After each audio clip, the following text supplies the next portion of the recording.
According to the FBI, approximately 150 people are killed by serial killers in the United States annually. This represents a little over 1% of homicides in the US, which seems rather low and suggests there are not quite as many serial killers around as you thought. If you believed what you saw on TV, you'd be scared to go outside your front door for fear of a Ted Bundy or John Wayne Gacy torturing you to death. If you look at the preponderance of television shows based around killing and serial killers, such as Dexter, the CSI series, Hannibal, and countless others, it's clear that the general public has a guilty fascination with the grisly and macabre. Are we drawn in by the sickness of the minds that commit these horrific crimes, or confused by the way in which these monsters can seemingly carry on quote-unquote normal lives after perpetuating their deadly deeds? There are a number of famous serial killers throughout history. Along with the two already mentioned, there is Gary Ridgway, the Green River Killer, Jeffrey Dahmer, Pedro Lopez, and Dennis Nielsen, among others. However, in this video, I want to focus on those who were never brought to justice for their crimes. In many cases, these killers may have been accredited with more murders than they actually committed, so the figures mentioned are purely police estimates. I've also elected to ignore well-known serial killers such as the Zodiac and Jack the Ripper cases and focus on ones you may not be familiar with. The Atlanta Ripper. The city of Atlanta was to be gripped by a brief reign of terror in the early 20th century when a killer, dubbed the Atlanta Ripper, brutally murdered at least 15 African American women. The killings began in 1911, and it is believed the Ripper may have killed at least 21 women, although police couldn't definitively tie the additional killings to the Ripper. At that time, the state of Georgia was one of several states eager to disenfranchise black people with regulations such as poll tax. Segregation was actually the law rather than merely a part of life, and race relations were strained, to say the least. For example, the local black baseball team were not allowed place within 2 blocks of the white baseball team. On September 22, 1906, a white mob descended on downtown Atlanta after being outraged by unsubstantiated reports of black men attacking white women. The mob went wild, and as many as 40 black Atlanta residents lay dead after several days of terror. Atlanta's population reached 150,000 by 1911, and white residents were keen to keep black people out of their neighborhoods. This background is crucial to the case because, initially at least, no one seemed to care when the brutal murders of African American women started. It is now assumed that Belle Walker was the first victim of the Atlanta Ripper. She was discovered with her throat cut in late May 1911. Newspapers had a mostly white readership, so news of the killing was only found on page 7 of the Atlanta Journal-Constitution. Addie Watts was killed 2 weeks later, and the media began speculating on the possibility of a serial killer in Atlanta, who they compared to notorious UK butcher Jack the Ripper. After 5 killings, the Ripper finally made front-page news. It seemed the Atlanta Ripper chose his victims on a Saturday night. Mary Yeldell avoided becoming victim number 8 on July 8, 1911, as her friend W.M. Seltzer heard the screaming woman and came to her aid with a revolver. He described the assailant as a Negro man, tall, black, and well-built, and moving with a cat-like tread. Unfortunately, the attacker successfully fled the scene. Still, the killings continued and included the particularly gruesome slaying of Sadie Hawley, who was almost decapitated. Although police patrols were increased, the random nature of the attacks meant they came no closer to finding the Ripper. The 100% white Atlanta Police Department was criticized for incompetence by various city councilmen. The deep-seated racism of the times was best summed up by statements of local magistrate Nash Broyles, who claimed the killings were perpetuated by different men, as in his opinion, quote, "There are at least 1,000 Negro men in Atlanta today who stand ready to cut the throats of their wives at the slightest provocation." He also said the killings happened on Saturday night because it was the night when the black man tanks up.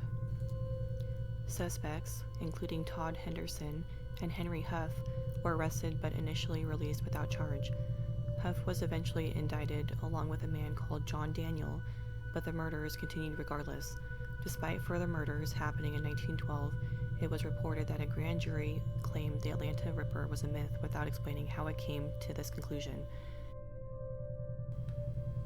A 20th victim was found with her throat cut in the spring of 1912, and in April 1912, a man called Charlie Owens was sentenced to life in prison for one of the murders, although the story didn't say which murder he was convicted of.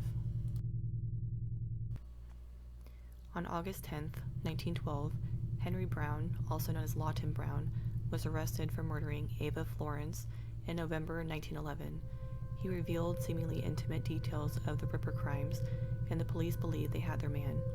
Yet a witness called John Rutherford later testified that the confession was beaten out of Brown by the police. Brown was acquitted on October 18th. In the end, no one was ever definitively identified as the Atlanta Ripper. Unreliable newspaper reporting and police records, along with hysteria over a serial killer, means we don't even know how many people the Ripper actually killed. The Mad Butcher of Kingsbury Run. Also known as the Cleveland Torso Murderer, this unidentified serial killer butchered at least 12 people in the Cleveland area in the 1930s. Peter Merlo was the lead Cleveland detective at the time, and he believed that the Mad Butcher was the same man responsible for up to 13 murders in Cleveland, Ohio, and Pittsburgh in the 1920s. Officially, the Cleveland Torso Murderer claimed his first victim in 1935. The decapitated and castrated corpse of Edward Andrassy was found by two teenage boys where the East 49th Street hits a dead end and goes into Kingsbury Run in September. The body was naked, barring a pair of socks, and it was also drained of blood and clean. However, another body was found by police nearby, which had also been decapitated and castrated. The corpse belonged to a man approximately 40 years of age who was never identified. This body had remained uncovered for weeks and possibly predated the murder of Andrassy. Interestingly, the second victim was covered in a preservative that had also been discovered on a decapitated female victim found in the shores of Lake Erie in September 1934. The head was never located, and it is possible that the killer was the Mad Butcher of Kingsbury Run, although this was not proven. The legendary Eliot Ness was the safety director of Cleveland at this time, but even he failed to uncover the identity of the killer. The Mad Butcher became bolder as the years went by, and in 1936, a basket containing the body parts of Florence Polio were found outside a manufacturing building in Cleveland. Further decapitated bodies were found in the area over the next couple of years, and in 1938, the killer dumped the torso of a woman in the location where she could be seen outside the window of Ness's office window. Ness was irate, and on August 18, 1938, he led a team to the Kingsbury Run on a detailed search and ultimately burned the shantytowns of the area to the ground. Although this draconian measure was widely condemned, it did seem to stop the killings. Frank Dolezal was arrested for two of the murders in 1939, but he died before standing trial. Writer James Badal claims to have solved the mystery and suggests the killer was a man named Francis E. Sweeney, a deranged doctor who committed himself to a psychiatric hospital in 1938. Ness is said to have interrogated Sweeney and believed the doctor was the Mad Butcher. Sweeney allegedly sent postcards to Ness from the hospital and taunted him over his failure to close the case. Badal says he has an excellent circumstantial case, but acknowledges that Sweeney probably wouldn't have been found guilty if this evidence was presented to a court in the late 1930s. Badal also claims that Dolezal, the other suspect, was murdered by his jailers. As for Ness, he never recovered from the case. The tactics he used to try and catch the Mad Butcher hurt his political career, as seen in his failure to become the mayor of Cleveland. The Doodler. While the Zodiac Killer garnered far more attention, the Doodler apparently had far more victims and also operated in California. Also known as the Black Doodler, he was believed to be African American. The serial killer operated in San Francisco's gay community and killed up to 14 people from January 1974 to September 1975. He was given his nickname due to his penchant for drawing sketches of his victims prior to the sexual encounters and subsequent attacks. To say the Doodler case is shrouded in mystery is an understatement. It is difficult to even find the names of all his victims. What is known is that the first victim was Gerald Kavanaugh, a 49-year-old Canadian-born male who moved to San Francisco. The body of the mattress factory worker was found on January 27, 1974, at the water's edge of Ocean Beach. According to the coroner, Kavanaugh was conscious at the time of the murder and had tried to fend off his assailant. Self-defense wounds were found on the body. Aside from what I already mentioned, little is known about the victim other than he was Catholic who had never married. Indeed, he was originally unidentified and called John Doe Number 7. It appears as if the doodler caught the eye of patrons of Castro Bar, a well-known haunt for homosexuals in the city. He would flatter his victims by drawing caricatures of them, and on a number of occasions, men would leave the bar with the doodler and go to a more secluded spot where they were murdered. The next known victim was Joseph J. Stevens, who worked as a quote-unquote female impersonator. His body was found off the walking path at Spreckles Lake, which is quite a distance from the Castro Bar, on June 25, 1974. He had been stabbed in the lungs and stomach. The other named victims were Klaus Kreisman, Frederick Kappen, and Harold Goldberg. Goldberg's body was found on June 4, 1975, about 2 weeks after he had been murdered. There is some doubt as to whether he was even a doodler victim. There are several issues when it comes to this case. The most pertinent was probably the reluctance of the men who survived attacks from the doodler. There were allegedly at least 3 survivors, to come forward for fear of being outed. A number of victims were seemingly closeted gay men. Even the first openly gay man to be elected to public office in the city and the state of California, Harvey Milk, expressed sympathy for the men who would not speak to police for this reason. As the victims were drag queens, sadomasochists, and upper middle class men, police initially believed that there were 3 different killers. It is said there were several suspects, including at least one prime suspect who had been identified by survivors. Yet because these men refused to come forward for fear of being ostracized by society, no action was taken. In the end, no one was ever arrested or charged for the murders. A sketch was released, and it is believed that Doodler was an African-American male who was between 5'10" and 6 foot tall, and 18 to 21 years of age. He was said to have worn a Navy-type watch cap and possessed above-average intelligence. There is also a belief that he was an art student. For all we know, the Doodler could still be alive and living in San Francisco.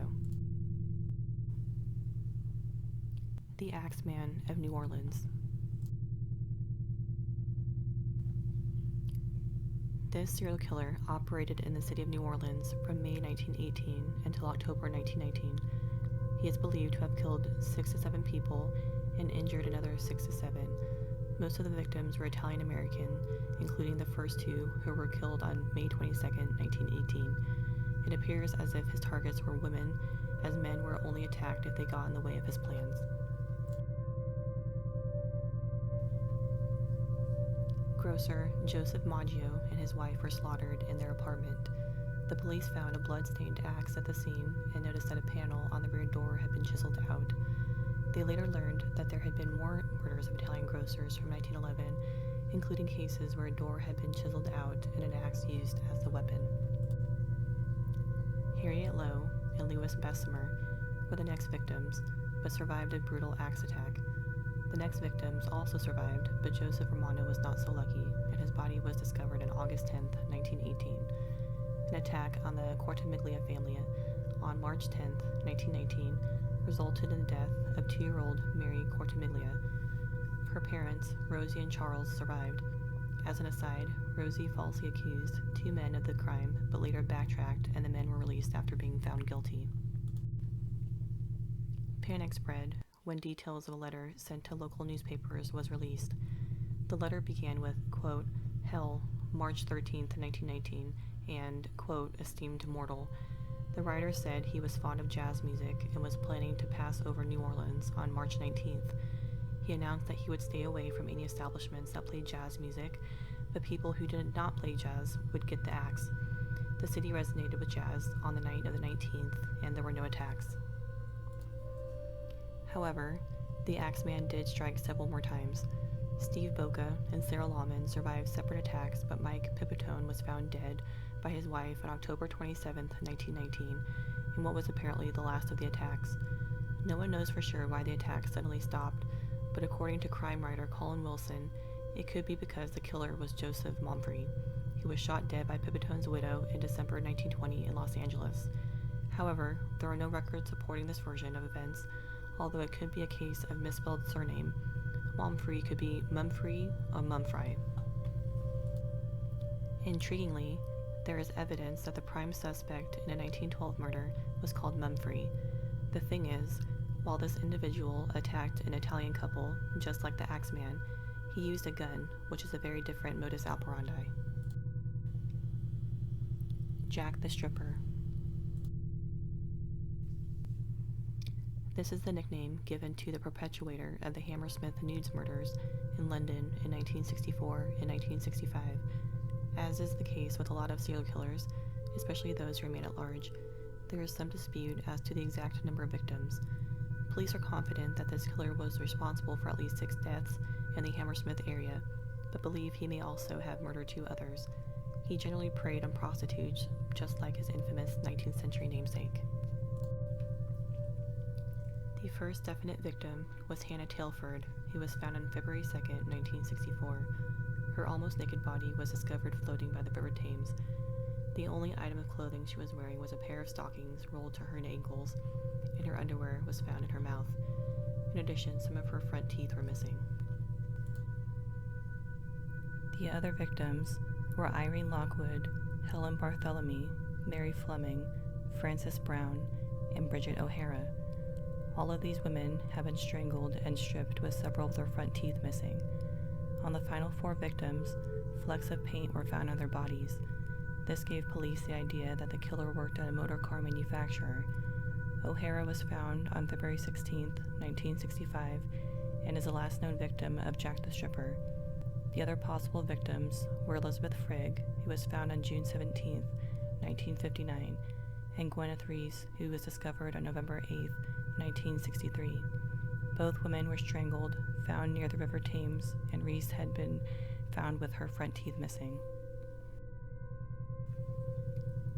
Detective Chief Superintendent John Duros of Scotland Yard led the manhunt for the killer and interviewed an estimated 7,000 people from the area. Duros announced that the police were closing in as a means of trying to get Jack the Stripper to either reveal himself or make a mistake. He falsely claimed that the police had narrowed the list down to 20 suspects in a news conference and later said there were only 3 prime suspects left. While the killer did not strike again after the first conference, no one was ever charged with the Hammersmith nudes murders. There were a substantial number of possible suspects that have been named throughout the years. One of the most famous was boxer Freddie Mills, who was found dead in his car in July 1965. It was ruled a suicide, but Mills's family and friends believed he was murdered. Another theory is that convicted murderer Harold Jones was Jack the Stripper.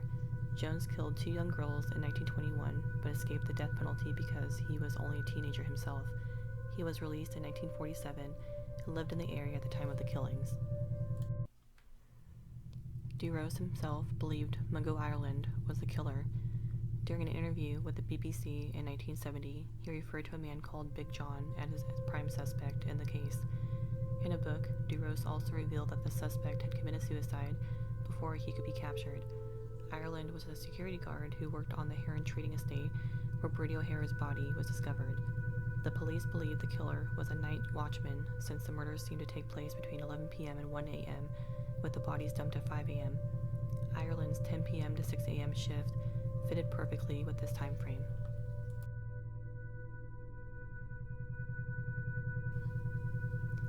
Ireland committed suicide by gassing himself in his car on March 3, 1965. His suicide note said that he couldn't stick it any longer and he would be found in the garage. So that was some of the world's lesser-known serial killers. What do you think about today's list? Do you believe the Axeman of New Orleans was just a myth? Is the Dueler of San Francisco still walking the streets of the Castro? Was Ireland Jack the Stripper? Please leave your comments down below. See you guys next time.